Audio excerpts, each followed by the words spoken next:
Can you start with a roster update and lineup tonight? It should be the exact same roster. Comfortable with going with Craig back-to-back games? 100%. Yeah, he's health is fine. He's got tons of energy. You know, he's missed 3 months, so that's one of the things we definitely know is could be on our side, and he's done it before. You know, he's had a shutout in the back-to-back before in Rangers. So I mean, Condo's also had a win in the back-to-back, and so it's always about the circumstances. You know, if you feel your goaltender's healthy and got energy, let's go. He's ready to go. And if you feel that it'll be a moment where, you know, it's better to play your other guy, then you do. But, I mean, it's clear when he's ready to go. I said it every time. When he's ready to go, he's going. Coach, what were your likes and dislikes from last night's game?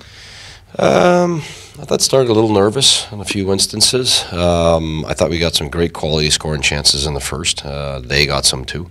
I thought it started more as an open game for both sides, and then as the game went on, I thought it closed in a little bit more, and then it started to be more of a tight, hard-fought game for both teams, and it ends up it's a tie. You know, when you lose in shootout, that means that even strength, the two teams ended up getting a tie, and I think it's only fitting. Both teams played well, both goaltenders played well, and that's what it's going to be with when you're playing a top team like that, and you know you come back on the top team twice, and you come back against Carey Price.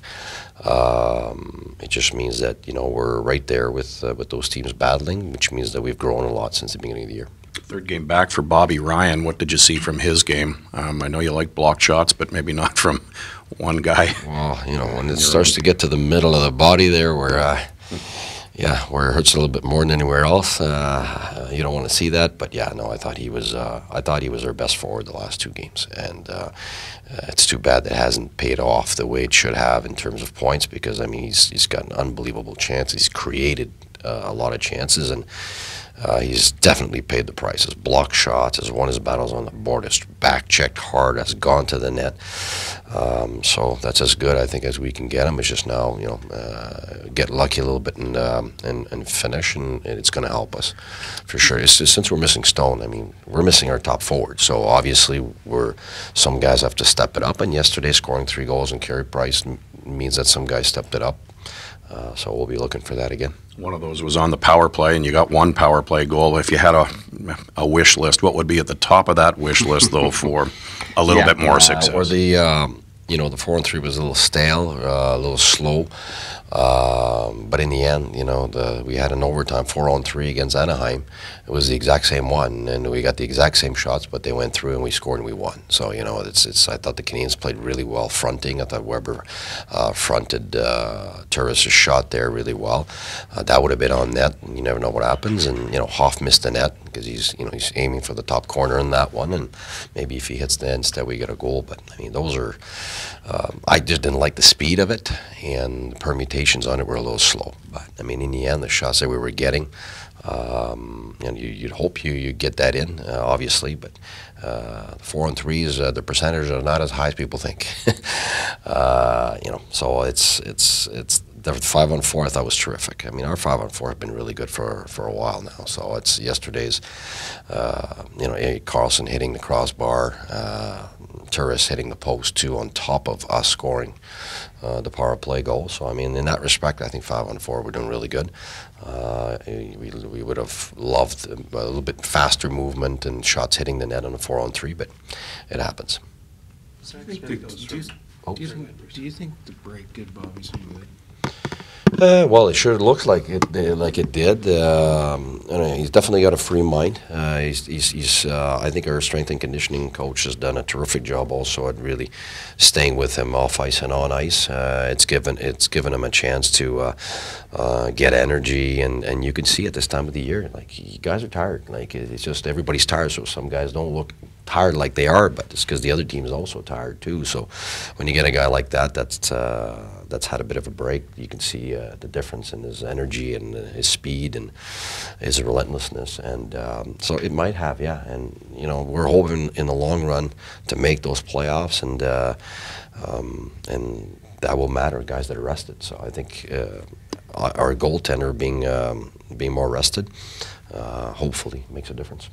Zach Smith goes from 25 goals last year. He was the richest contract of his career a couple months ago. I mean, where's maybe one of the more valuable aspects of his game that you've seen coaching him? Well, he's like Pajot. He's one of those guys that you use everywhere. And I've said it since the beginning of the year. The goal for me as a coach and for our staff and as an organization was to create an environment where players weren't defensive players or offensive players. They're two-way players, and that's how all the NHL teams win now, because their top guys are two-way guys, and their grinders also score some goals in their ways, and a guy like that is exactly the perfect mix of a guy that can grind it out, can pay the price, is outstanding in the penalty kill, but also will chip in between 15 and 20 goals, and but playing the right way.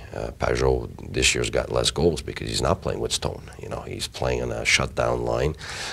He's being double and triple shifted on penalty kills and big moments of the game to win the big face-off. So he's asked to do something different. So those guys are perfect soldiers, really. Smitty, Pajot, Pyatt, and they're guys that help the culture as much as the offensive guys will help our team get big goals at the right moment and inspire the team that way. Those guys will inspire the team by being relentless. And when you join those two together, it makes for a much better culture of two-way players. And so that's what those guys bring. Not much separated you in Montreal last night. What can separate you from them tonight? Well, I am expecting the same type of score today, to be honest with you. Whether it's a 1-1, 2-2, or 3-3 game, I think that's where it's at. They're the best team. They've been contenders for a few years now, and right now we're at a point where we've gotten ourselves a chance to earn a playoff spot. And we're not going to change our mentality. Like it's always, for me, it's a process, one step at a time, and we wanted to be in this position to fight for a playoff spot. So that's why everybody talks to me about first place and all that. Like it's not about that. Right now, we want to challenge these guys with our best game, and if we have our best game, we have a chance to challenge them. But I mean, they've been contenders for years now.